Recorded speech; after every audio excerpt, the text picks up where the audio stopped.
Good morning. This is Cindy. Welcome to my channel. And this is just a very brief kind of update. I got a new toy. Look at this. It's the Sizzix Big Shot Express. I think that's what it's called. No, Sizzix Big Shot Plus.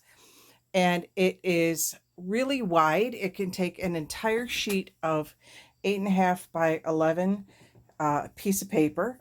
I am not going to do a how-to on this because there are a dozen of these how-to and tips and tricks for the Sizzix Big Shot out on the web on YouTube.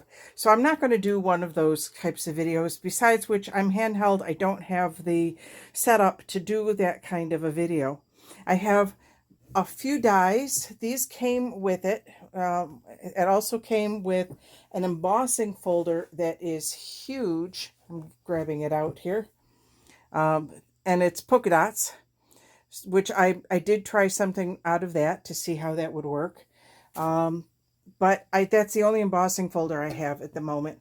And I have some Christmas dies that were sent to me by Jacinta. So I'm going to try some of those since I'm starting to work on my Christmas journals that will be for sale.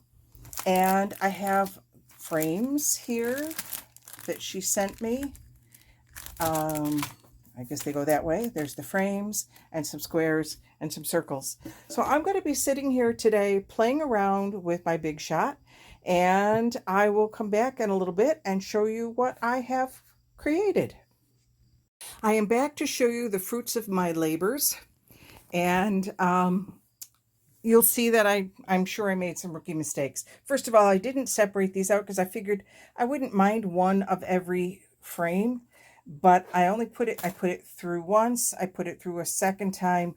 I should have gone a couple more times because these are not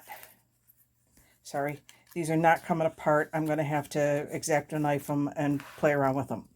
The Merry Christmas, however, came out beautiful. I did separate the trees, which had been all in a line. I separated them out and used that same paper and made trees. I used this, which is a different type of die. It's thicker. I don't know if you can see it in there. But it came out with this beautifully delicate, let me see if I can pick it up, piece.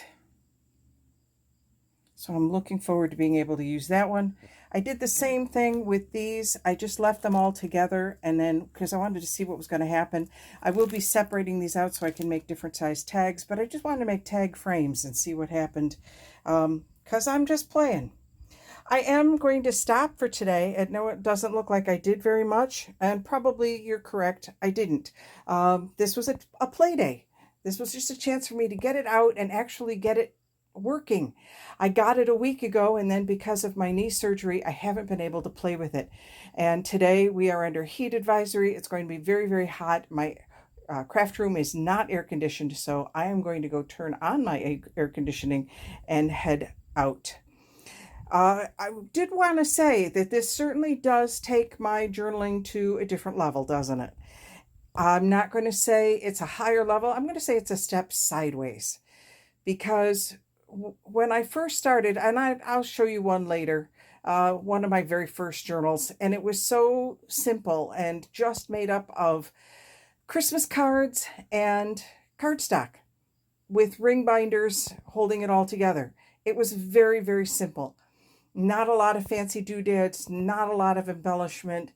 It was my first attempts at figuring out what my style was, or actually what a junk journal was to begin with. And that was about a year ago that I started. And so now I have sidestepped, and I'm going to get a little fancier from here on in. I'm turning this from just found stuff into made stuff. Not sure if that's good or bad. It's just the way it is. All right, enough philosophy for today. This is Cindy signing off.